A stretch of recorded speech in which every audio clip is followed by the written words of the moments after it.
बिस्मिल्लाहिर्रहमानिर्रहीम। अस्सलाम वालेकुम नाज़रीन, आप यूट्यूब चैनल देख रहे हैं, मैं इमरान खान हूँ। शुमाली कोरिया ने 10 मिसाइल दाग दिए हैं। अब ये मैं आपको बता रहा हूँ कि अभी उन्होंने किसी चीज़ को निशाना नहीं बनाया, लेकिन 10 मिसाइल उन्होंने फेंके हैं जनूबी कोरिया के समंदर में। और ये एक वार्निंग शॉट था कि हम यहाँ मौजूद हैं। उन्होंने चेक किया कि आपका एयर डिफेंस सिस्टम काम कर रहा है या नहीं कर रहा, क्योंकि एयर डिफेंस सिस्टम तो उठाकर ले गए इसराइल में अमेरिकन।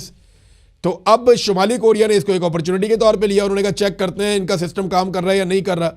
उन्होंने 10 मिसाइल फेंके हैं बैलिस्टिक, और वो 300-400 किलोमीटर का फासला तय करके समंदर के अंदर उस वक्त गिरे जिस वक्त अमेरिका और जनूबी कोरिया की बहरिया वहां पे मशकें कर रही थी।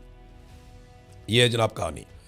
तो कहानी में एक बड़ा ट्विस्ट आया, सिचुएशन जो है वो एकदम मूव की है, और ये ईरान को एक अजीबोगरीब किस्म की इसमें सपोर्ट मिलेगी। अमेरिका अपने हथियारों को लेकर जाता है मिडिल ईस्ट की तरफ, तो उसके दूसरे इत्तेहादी जो हैं वुल्नरेबल हो जाते हैं, उनको मार पड़ती है। और अगर हथियार उठा के वहां लेकर जाता है तो फिर क्या, कहां से उठाएगा हथियार? अमेरिका को हथियारों की कमी का सामना करना पड़ रहा है। अब अपनी हिफाजत के लिए जो अमेरिका में उसने हथियार रखे हैं वो निकालेगा बाहर, तो ये एक नई सिचुएशन होगी, कौमी सलामती का भी इशू बन जाएगा। अमेरिका बहुत बुरी तरह फंस गया, उसने अपने इत्तेहादियों को भी फंसा दिया। और किम जोंग उन का इस मौके पर 10 मिसाइल फायर करना ये कोई छोटी बात नहीं है, बहुत बड़ी बात है, इंटरनेशनल खबर है। और उस वक्त करना जब अमेरिका और जनूबी कोरिया वहां पे मशकें कर रहे हैं, और अमेरिका अभी हाल ही में वहां से उठाकर एयर डिफेंस का पूरा सिस्टम इसराइल लेकर गया है। ये जनाब एक तरह का ऐलान जंग है किम जोंग उन की तरफ से। अब अमेरिका बिन्नत तरले ही करेगा, अगर यहां पर लड़ाई करेगा तो एक बड़ी नई मुसीबत में फंस जाएगा। एक और चीज़, अमेरिका की इकॉनमी में ना एक बहुत बड़ा किरदार है पेट्रो डॉलर्स का। ये पेट्रो डॉलर्स क्या है? ये एक टर्मिनोलॉजी है जिसको नॉर्मली ओपेक इस्तेमाल करता है। ओपेक एक तंजीम है जो दुनिया में तेल की सप्लाई का काम करती है। ये तय करती है तेल कहाँ जाएगा, कितने का जाएगा, क्या होगा। शुरू में इसमें 5 मुल्क थे, ईरान था, इराक था, सऊदी अरब था, कुवैत था और वेनेजुएला था। 5 मुल्क इसमें शुरू में थे। अब कोई 17 मुल्क है इसके अंदर, लिबिया भी आ गया, अमेरिका, बाकी वो बहुत सारे मुल्क आ गए इसमें। 1974 में अमेरिकी सदर डिक्सन ने एक मुआहदा किया था सऊदी अरब की उस वक्त की हुकूमत के साथ कि आप, क्योंकि उस वक्त अमेरिका बहुत बड़ा बायर था, बहुत बड़ा खरीदार था अमेरिका और यूरोप सऊदी अरब के तेल का, तो इन्होंने मुआहदा किया था कि हम जो भी तेल आपसे खरीदेंगे आपको डॉलर में पेमेंट करेंगे। तो वो डॉलर में पेमेंट करते थे, और इस सारे निज़ाम को ओपेक जो एक तंजीम है वो कंट्रोल करती थी। तो इससे जो कमाई होती थी उसको पेट्रो डॉलर का नाम दिया गया। आहिस्ता आहिस्ता डॉलर एक ऐसी करेंसी बनना शुरू हो गया कि पूरी दुनिया में तेल का कारोबार डॉलर पे चलना शुरू हो गया।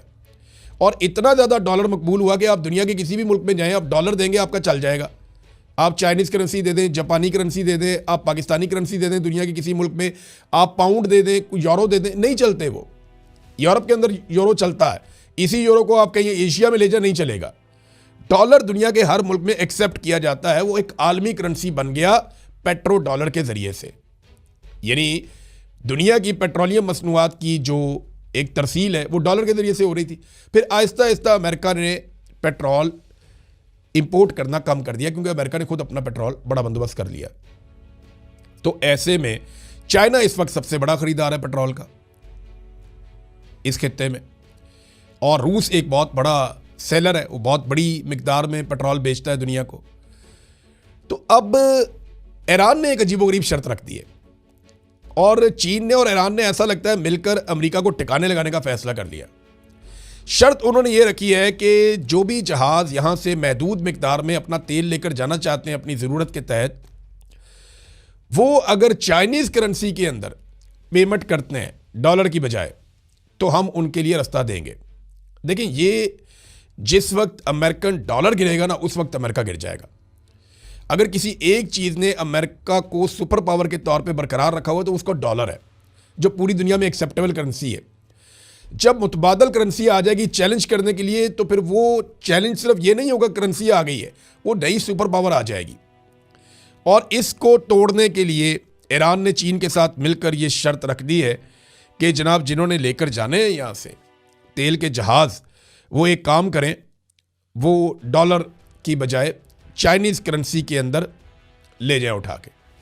देखें, दुनिया के जितने भी मुल्क हैं ना, उनके जो ज़र मुबादला के ज़खायर हैं जो उन्होंने अपने मुल्कों में कौमी खजाना रखा हुआ, उसमें 60% डॉलर्स हैं। आपने तिजारत करनी हो आपको डॉलर चाहिए होता है, आपने तेल खरीदना हो आपको डॉलर चाहिए होता है, इंपोर्ट एक्सपोर्ट आपको डॉलर चाहिए होता है। तो डॉलर से निकल के जब दूसरी करेंसी में मामला जाएगा ना, तो फिर सुपर पावर का स्टेटस खतरे में पड़ेगा। ये ईरान ने अभी किया है। ये एक आगाज़ है, एकदम तो नहीं होगा, लेकिन एक आगाज़ किया है ईरान ने, और इस शर्त से आपको आइडिया हो जाएगा कि ईरान कहाँ हिट करना चाहता है और ईरान के साथ कौन कौन है। नाज़रीन, ये जो लड़ाई अमेरिका ने लड़ी है ना, या डोनाल्ड ट्रंप ने जो काम डाल दिया है, ये अमेरिका के गले पड़ेगा और डोनाल्ड ट्रंप बहुत बुरी तरह इसमें फंस जाएगा। इसकी गवाही मैं आपको देता हूँ कैसे। ये एक खबर है, एक इंटरव्यू दिया अमेरिका के नायब सदर ने, जेडी वेंस। इन्होंने एक इंटरव्यू दिया और इंटरव्यू देते हुए उन्होंने कहा जी कि आप सदर ट्रंप को क्या मशवरा देते हैं, तो वो खौफजदा हो गए। उन्होंने कहा जी मैं जेल नहीं जाना चाहता। यानी नायब सदर ने कहा ईरान के खिलाफ हालिया फौजी कार्रवाइयों और वाइट हाउस में होने वाली खुफिया मुशावरत के हवाले से बड़ा मोहतात और पुरस्रार उनका मौक़िफ़ है। उन्होंने कहा कि ईरान पर हमलों के हवाले से वाइट हाउस में एक अहम और खुफिया मीटिंग हुई जिसमें उन्होंने सदर ट्रंप को अहम मशवरे दिए। ईरान हमलों पर ट्रंप को मशवरा, यानी मैं जेल नहीं जाना चाहता कि मैं अब चीज़ें जो है वो ओपन करूं। यानी इन्होंने एक हलचल मच की है उसके इस स्टेटमेंट से कि जनाब ईरान पे हमले की वजह से जेल भी जाना पड़ सकता है, तो फिर ट्रंप तो जेल जाएगा। उन्होंने कहा मशवरों की तफसीलात मैं नहीं बता सकता, मैं जेल नहीं जाना चाहता, इसलिए सदर ट्रंप के साथ जो बात हुई वो मैं सामने नहीं ला सकता। इस मीटिंग की हसासियत ऐसी है वो किसी भी कीमत पर इसे आम नहीं कर सकते। देखें, अमेरिका में बार बार मौजूदा रजीम को समझाया गया था कि ये वाला पंगा नहीं करना, लेकिन ट्रंप ने एप्स्टीन फाइल से बचने के लिए काम डाल दिया। अब ट्रंप के अपने लोग डरे हुए हैं।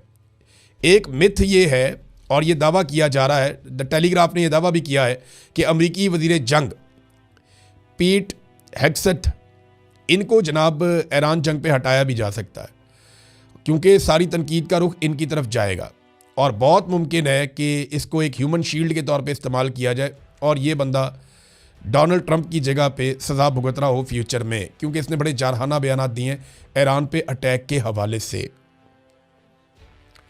तो वो जंग जो बड़े शौक से शुरू की थी अमेरिका ने, अब अमेरिकन के गले पड़ी हुई है और उन्हें यह लगता है कि गलत फैसलों की कीमत अदा करनी पड़ेगी।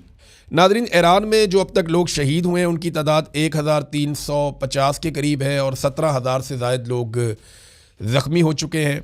अमेरिका को जो लोग मतलूब हैं उनमें से चंद लोग अवाम के अंदर खुले फिर रहे हैं। यानी अली लारंजानी की वीडियोज़ आई, वो अवाम के अंदर घूम रहे हैं, जा रहे हैं, आ रहे हैं, लेकिन दूसरी तरफ नेतन्याहू का कोई पता नहीं कि वो किधर गया और उसकी एक वीडियो के ऊपर सवालात उठाए जा रहे हैं।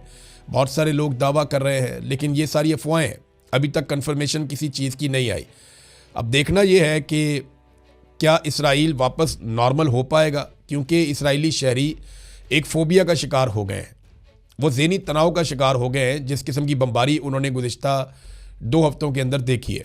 नादरीन, पाकिस्तान के अंदर से कुछ खबरें हैं, मैं आपको अगले वीलॉग में दूंगा, लेकिन एक चीज़ मैं आपको बताता हूं कि एक सहाफ़ी हैं वकास साहब, ये जो मरियम नवाज़ का लग्जरी तैयारा जो पंजाब हुकूमत के या पाकिस्तानियों के पैसों से 11 अरब रुपए से ख़रीदा गया गरीब मुल्क के, वो तैयारा पहुंचा हुआ है वियना में, और सहाफ़ी वकास साहब ये दावा कर रहे हैं कि यूरोप में ये जो तैयारा फिर रहा है ना, ये मरियम नवाज़ का बेटा जिसकी हाल ही में शादी हुई है दूसरी, उसके हनीमून का ये कोई टूर है। ये सहाफ़ी वकास ने दावा किया। देखिए, अगर ये खबर सच साबित हो जाती है कि इस तैयारे में जुनैद सफदर और उसकी अहलिया गए और ये वाकई उनकी ट्रैवलिंग के लिए इस्तेमाल हुआ है, तो ये एक बहुत बड़ा डिज़ास्टर होगा शरीफ ख़ानदान के लिए। ये मुँह छुपाएंगे और लोग इनको नहीं छोड़ेंगे। और जो सहाफ़ी हैं वकास साहब, अगर उनकी खबर दुरुस्त हो जाती है तो ये उनका एक बहुत बड़ा क्रेडिट भी होगा। अब तक के लिए इतने, अपना ख्याल रखिएगा, अपने चैनल का भी। अल्लाह हाफ़िज़।